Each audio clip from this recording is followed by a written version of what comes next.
नमस्कार, मेरा नाम डॉक्टर अनुज चावला है। मैं एक फुट एंड एंकल सर्जन हूँ।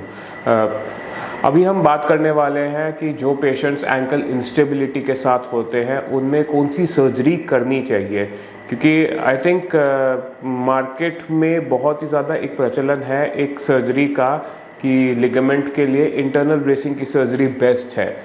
तो क्या एक्चुअली इंटरनल ब्रेस बेस्ट है और बाकी जो स्टैंडर्ड रिपेयर होता है वो उससे इन्फीरियर है? थोड़ा सा इस बारे में मैं अपना एक्सपीरियंस शेयर करना चाहता हूँ। जब भी आपका एंकल का लिगामेंट टूटता है तो जो लिगामेंट जो सबसे कॉमनली जो इंजर होता है और जिसका हम रिपेयर करते हैं वो outer side of the ankle पे होता है और उसको हम कहते हैं ATFL यानी कि एंटीरियर टेलोफिबुलर लिगामेंट। तो जब ये लिगामेंट टूट जाता है तो पेशेंट्स को या तो एंकल में दर्द होगा जो कि outer side of the ankle में होता है, या फिर पेशेंट्स का लिगामेंट के टूटने की वजह से एक इंस्टेबिलिटी का फीलिंग होगा, यानी कि पेशेंट को ऐसा लगेगा कि वो जब चल रहे हैं तो उनका एंकल जो है वो बार बार मुड़ जाता है या गिव वे करता है। तो फर्स्ट ट्रीटमेंट ऐसे केसेस में जनरली सर्जरी नहीं होता। फर्स्ट ट्रीटमेंट हमेशा नॉन ऑपरेटिव या फिजियोथेरेपी ही होता है, जिसमें मेडिसिन आती है, फिजियोथेरेपी जिसमें स्ट्रेंथनिंग, प्रोप्रियोसेप्शन ट्रेनिंग वगैरह, और एक एंकल ब्रेस। लेकिन अगर ये सब ट्रीटमेंट कर लिया है और उसके बाद भी उससे आराम नहीं मिल रहा तो फिर उसमें सर्जरी करी जाती है।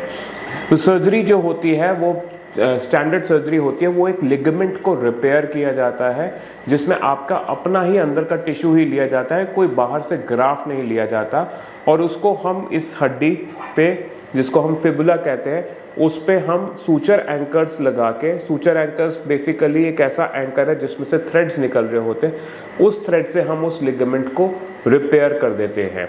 तो ये एक स्टैंडर्ड टेक्निक है जिससे हम सर्जरी करते हैं। इसमें एक और एडवांसमेंट आई है या एक और इनोवेशन आई है जिसको हम कहते हैं इंटरनल ब्रेस। तो उसमें क्या होता है कि एक kind of a seat belt की तरह एक और लेयर लगा दी जाती है फाइबर टेप की, जिसको लगाने से क्या होता है कि उसका रिपेयर जो है वो प्रोटेक्टेड रहता है, और उसके बाद पेशेंट अगर ट्विस्ट करेगा तो chances of ankle recurrent instability less है। बट वो आता है एक कॉस्ट के साथ। सबसे पहली चीज़ कॉस्ट क्या है कि वो जो सर्जरी होती है, जो इंटरनल ब्रेसिंग की सर्जरी होती है, वो इम्प्लांट वाइज वो लगभग 1 लाख रुपए से ज़्यादा महंगी है। तो सबसे पहले तो उससे कॉस्ट बढ़ जाती है। तो क्या वो महंगी है इसका मतलब है वो हमेशा ही बेहतर है? तो मेरा एक्सपीरियंस है, जो मैं लिगामेंट रिपेयर करता हूँ वो मैं एक छोटे इंसिजन से परक्यूटेनियस रिपेयर करता हूँ, तो उसका जो स्ट्रेंथ है वो काफ़ी अच्छा है, and I am having a great experience with that. मैंने अब तक 40 से 50 वैसी सर्जरी जितनी भी करी हैं, they are all doing very well. Internal brace में जनरली एक आपको एक थोड़ा सा बड़ा इंसिजन दे के उसको इंटरनल ब्रेसिंग लिगामेंट को रिपेयर करना पड़ता है, प्लस उसमें थोड़ा सॉफ्ट टिश्यू डिसेक्शन थोड़ा ज़्यादा हो जाता है। तो मैं ये नहीं कहूँगा कि that is definitely a better surgery, मेरे हिसाब से दोनों ही बराबर है। येस, इंटरनल ब्रेस उन केसेस में ज़्यादा इम्पॉर्टेंट है जिसमें risk of giving way recurrence है। तो वो कौन से पेशेंट्स हो सकते हैं? नंबर 1, स्पोर्ट्स पर्सन या एथलीट, जो कि बेसिकली जिनका काम ही है जो है उनका काम में ही जो है इतनी ज़्यादा मूवमेंट्स होती है जिसकी वजह से उनको एक रिस्क ऑफ गिविंग वे या रिस्क ऑफ ट्विस्टिंग है। तो उनके एंकल को हमें स्टर्डीनेस चाहिए ताकि वो दोबारा ट्विस्ट करके वो एंकल को लिगामेंट को ना तोड़े। तो स्पोर्ट्स पर्सन में ये रिकमेंडेड है। दूसरा, जिसमें पैर में कोई डिफॉर्मिटी है which actually increases the risk of them recurring again, या फिर कोई पेशेंट जो कि हाइपरलैक्स है या जिसकी हम रिवीजन सर्जरी कर रहे हैं, ऐसे केसेस में इंटरनल ब्रेसिंग डेफिनेटली फ़ायदेमंद है। क्विकर रिहैब होता है, जो मेरे एक्सपीरियंस में मैं 2 हफ्ते में पेशेंट्स को चला देता हूँ with the help of a boot. लेकिन ये एक वेरिएबल ही है, because now days I am becoming more and more aggressive with my ATFL repairs also. तो मैं उन पेशेंट्स को भी ज़्यादा स्पीड से चला रहा हूँ।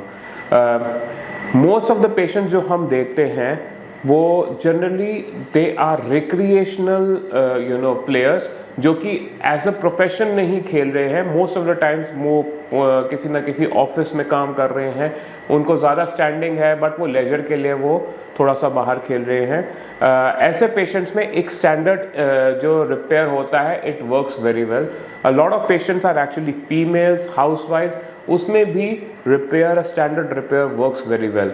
तो अगर आप मुझसे पूछेंगे कि internal bracing versus a standard Brostrom repair जो मैं परक्यूटेनियस वे से करता हूं, तो मैं ये कहूँगा कि मेरे 70 to 75% of my patients are a standard ATFL repair and only 20 to 25% is internal bracing.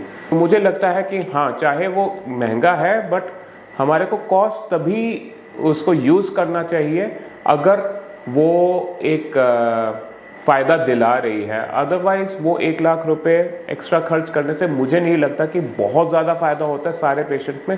Plus कुछ पेशेंट्स में मैंने ये भी देखा कि अगर हम उस रिपेयर को ज़्यादा टाइट कर देते हैं तो एक फ्लेक्सिबिलिटी ख़त्म हो जाती है, स्टिफनेस हो सकती है। वाइल जो एक नॉर्मल स्टैंडर्ड इंटरनल रिपेयर है वो एक टिश्यू का रिपेयर है, तो उसमें जनरली स्टिफनेस का चांस कम है। तो इन माय ओपिनियन अगर आपको कोई भी रिस्क फैक्टर है या आपका एक रिस्क फैक्टर है रिकरेंट इंस्टेबिलिटी का, रिकरेंट ट्विस्टिंग और गिविंग वे का, तो फिर डेफिनेटली एक internal brace would be helpful. Otherwise एक स्टैंडर्ड ATFL रिपेयर जो ब्रोस्टम गूल्ड मेथड है वो I think it is a very decent way of doing ATFL surgery. Thank you very much.